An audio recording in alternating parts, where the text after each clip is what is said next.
हम लोग भारतीय जनता पार्टी परिवार में आपका स्वागत करते हैं और इस अवसर पर मैं पार्टी के राष्ट्रीय अध्यक्ष आदरणीय जेपी नड्डा जी से आग्रह करता हूं कि जाखड़ जी को भारतीय जनता पार्टी की सदस्यता की पर्ची और उनका पार्टी में स्वागत करें। बुके लियो।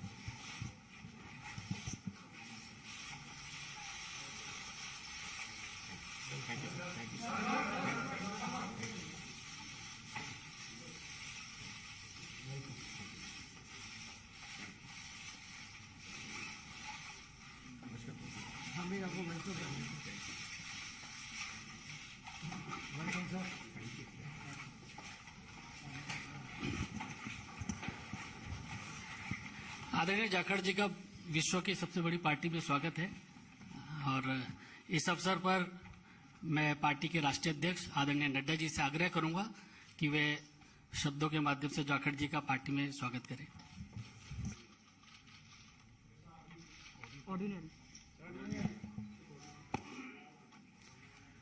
जैसा अभी अनिल बलूनी जी ने आपके सामने इस विषय को रखा है कि सुनील जाखड़ जी भारतीय जनता पार्टी की सदस्यता लेकर भारतीय जनता पार्टी में शामिल हुए हैं, मैं अपनी ओर से और पार्टी के करोड़ों कार्यकर्ताओं की ओर से उनका भारतीय जनता पार्टी में स्वागत करता हूं, अभिनंदन करता हूं।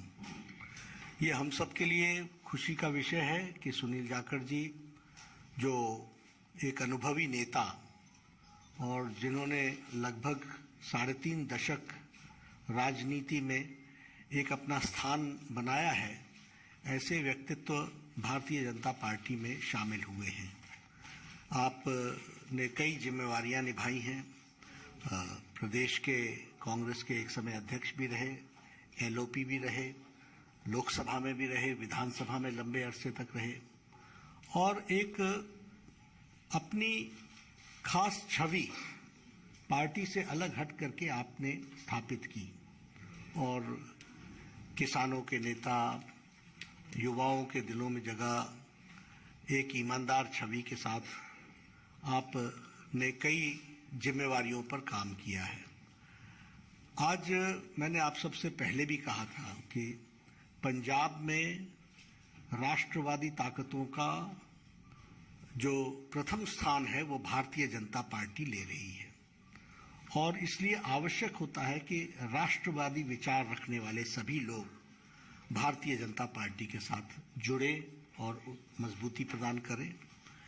Punjab is a border state, more than 550 kilometers border is along with Pakistan. There are issues related to drugs, there are issues related to terrorism, there are issues where it is the endeavor from the Pakistan side is to make it a gateway for all activities which is going on, which may be which may be detrimental to India.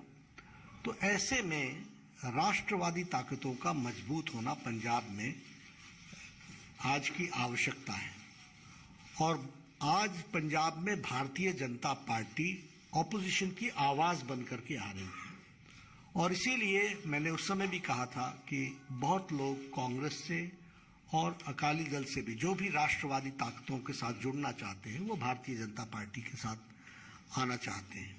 इस कड़ी में मैंने पहले कहा कि एक अपनी छवि रखने वाले ऐसे सुनील जाखड़ जी ने आज भारतीय जनता पार्टी की सदस्यता ली है और मुझे पूरा विश्वास है कि वह हम सबके साथ मिलकर के हम पंजाब को एक नए मुकाम पर ले जाएंगे और राष्ट्रवादी ताकतों को मजबूत करने में उनका अनुभव का हम सदुपयोग करेंगे और पार्टी मजबूत होगी पंजाब को मजबूत करने के लिए, पंजाब को मजबूती प्रदान करने के लिए और उसमें सुनील जाखड़ जी का विशेष योगदान रहने वाला है।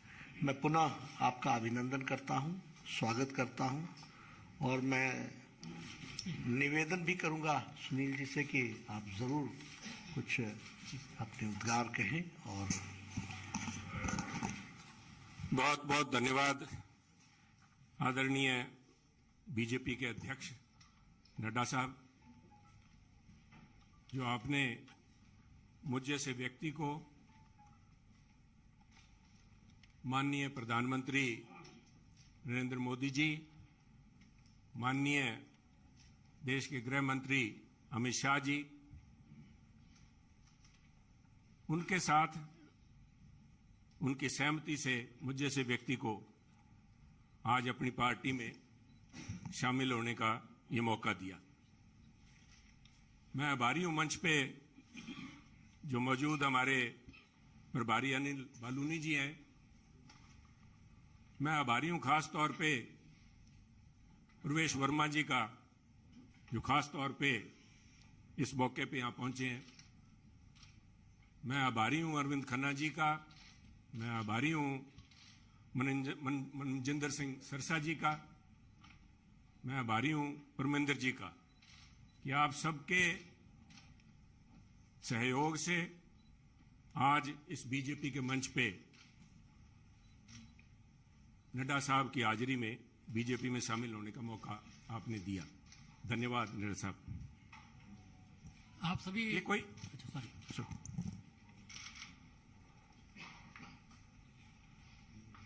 कोई आसान काम नहीं होता।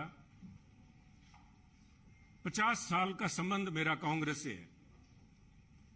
हमारी 3 पीढ़ियां कांग्रेस पार्टी में सन 1972 से लेकर आज 2022 तक हमने पार्टी को अपना परिवार समझ के अच्छे बुरे समय में साथ रहे हैं। और एक चीज जो मैं समझता हूं, जिसकी वजह से, जिस आत्मीयता से और जिस खुले दिल से बीजेपी के शीर्ष नेतृत्व ने और नड्डा साहब ने आज मिलने का मौका दिया, उसका सबसे बड़ा कारण था कि सुनील जाखड़ ने राजनीति को निजी स्वार्थ के लिए इस्तेमाल नहीं किया। सुनील जाखड़ ने कभी तोड़ने का काम नहीं किया। हमने सभी हमेशा कोशिश की है, शायद सफलता ना मिली हो, जोड़ने का काम किया है। और मैं एक ऐसे सूबे से संबंध रखता हूं, एक ऐसे प्रांत से आता हूं जो गुरुओं, संतों, पीर, पैगंबरों की धरती मानी जाती है। अगर राष्ट्रीयता की बात, जैसे नड्डा साहब ने बार बार जिस बात को एम्फेसाइज किया है, आज अगर जहां देश की जरूरत राष्ट्रीयता की भावना की है, वहां अगर राष्ट्रीयता कहीं से चालू होती है, जिसे कहते हैं उर्स्प्रुंग, द बेसिक जेनेसिस, राष्ट्रीयता वो तभी पैदा होती है जब समाज में राष्ट्रीयता की भावना हो, एकजुटता की भावना हो। और पंजाब का मूल मंत्र ये रहा है, गुरु नानक देव जी ने सर्व साझीवालता की बात कब की थी? आज भी उस पर पहरा देने के लिए पंजाबी उसी तरह तत्पर खड़े हैं। अगर सुनील जाखड़ ने आज एक परिवार से 50 साल का रिश्ता तोड़ने की नौबत आई तो कोई आधारभूत बातें थीं, किसी कोई व्यक्तिगत झगड़ा नहीं था। झगड़ा राष्ट्रीयता को लेके, पंजाब की अखंडता को लेके, पंजाब की जो भाईचारा है, भाईचारक सांझ है, जिसको कि टेररिज्म AK-47 की गोलियां नहीं तोड़ पाई।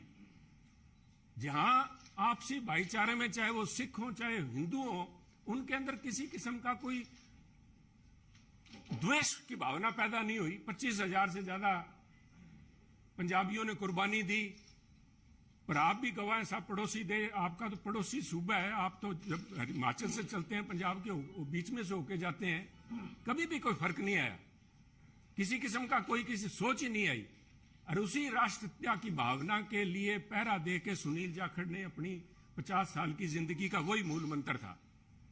परंतु दुख इस बात का है, मैं बड़े भरे मन से कह रहा हूं कि आज जब अपने परिवार से नाता तोड़ के दूसरी जगह जब मैं आया हूं यहां पे, तो उसका कारण यह था कि सुनील की आवाज, सुनील को इस बात के लिए कटघरे में खड़ा किया गया कि उसने इस बात का विरोध किया कि आप पंजाब को जाति पाति धर्म के नाम पे नहीं तोड़ सकते, पंजाब को आप परसेंटेज में नहीं दे सकते कि ये अमुक जो धर्म है, अमुक जाति है, अमुक समुदाय है, उसकी परसेंटेज कितनी है, 30% है, 40% है, 15% है।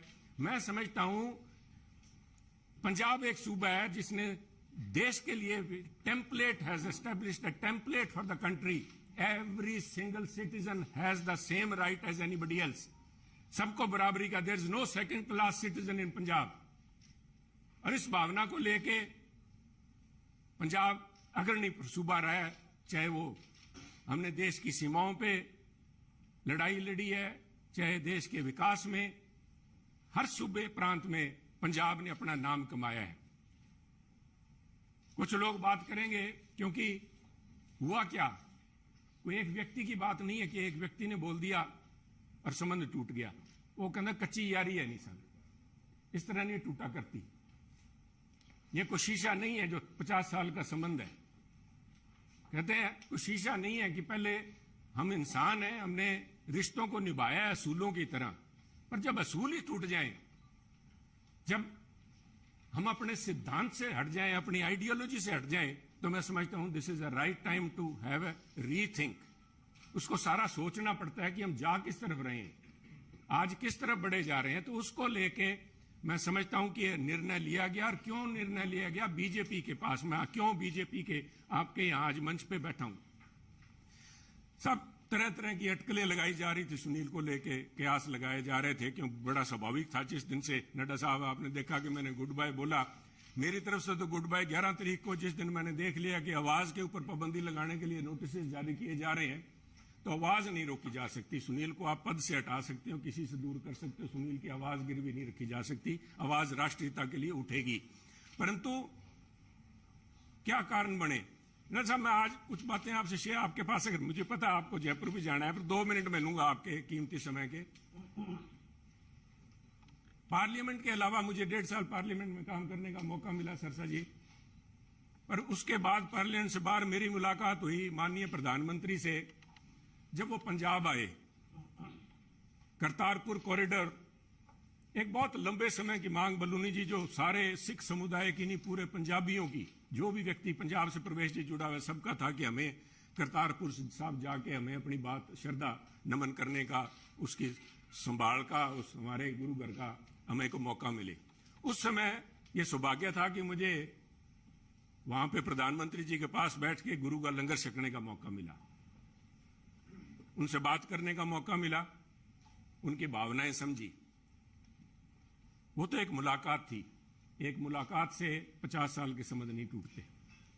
परंतु मेरा हमेशा ये भावना रही है कि पंजाब कुर्बानियां बहुत दी हैं, टेररिज्म के अंदर कुर्बानियां दी है, देश की रक्षा के लिए जब भी मौका पड़ा है, चाहे जब से धाड़वी पंजाब आने लगे हैं, चाहे उसके बाद पाकिस्तान हो, चाहे चाइना हो, हर पंजाबियों ने कुर्बानियां दी हैं। और उस कुर्बानियों को चलते मेरे एक मानना था हमेशा ही कि भी मौका लगा तो प्रयास करेंगे कि पंजाब को एक स्पेशल स्टेट का स्टेटस दिया जाए।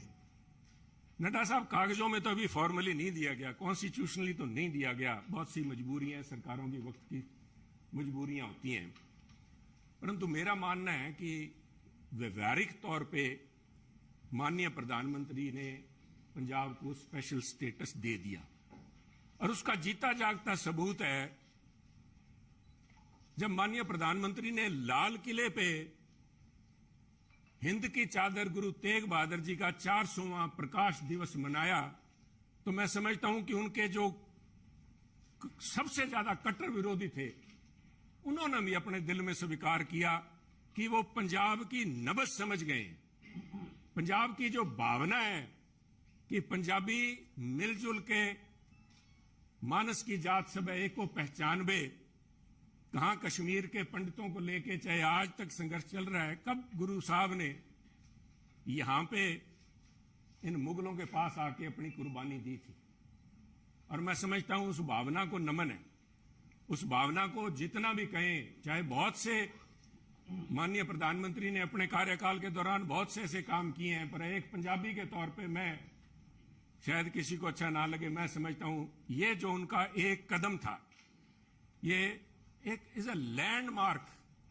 इसने अपने आप लोगों की आज भावनाएं उनके साथ जुड़ी, और मैं समझता हूं कि आज मेरा यह सौभाग्य है कि पंजाबी होने के नाते और गुरु साहब की उस धरती से आते हुए, जैसे गुरु नानक देव जी के बारे में अल्लामा इकबाल ने कहा था कि फिर उठी सदा आखिरी एक तौहीद की पंजाब से, मर्दे कामिल ने जगाया हिंद को फिर ख्वाब से।